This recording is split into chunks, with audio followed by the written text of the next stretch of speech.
in this one part lesson, I'm going to show you how to go ahead and set up your render so that you can actually render out passes as well. And in order to do that, we just need to go into our render settings for Fry Render and configure it so that we can actually render out our render passes as well.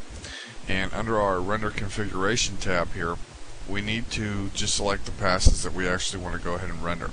So we want to render our color pass, and some of these other passes we aren't going to render along with the color pass, but the passes actually don't get rendered as well. They will simply, like V-Ray or like Mental Ray, you can actually extract them from the final render. So let's say we want to render our Z depth pass, and you can set the amount of depth that you actually want in your scene as well.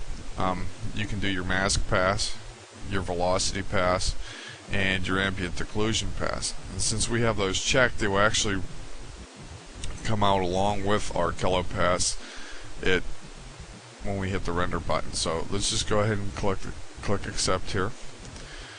Make sure I have the HDR set there, and just go ahead and click render. As you can see, it's exporting it all in the Fry Render here. And I'm not actually going to run the render. I'm simply just going to wait until the image comes up here and show you how to see those passes in the Fry Render. Now, as you can see, here's our image, so let's just go ahead and stop the render. Wait until it stops here.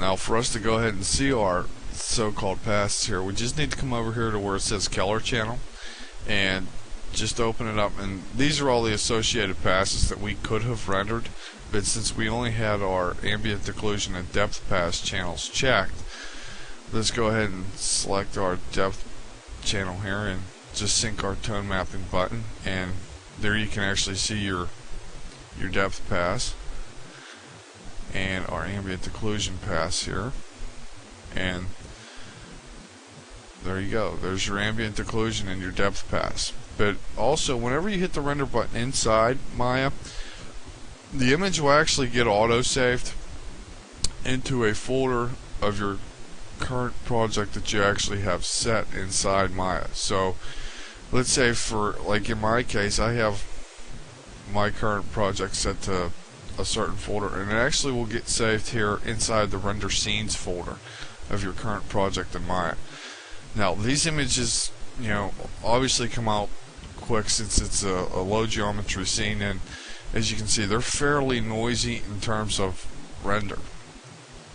But just like the render itself, once it cleans up, your ambient occlusion pass and your depth pass will actually clean up, as well as your color pass or any other pass that you actually have selected to render out.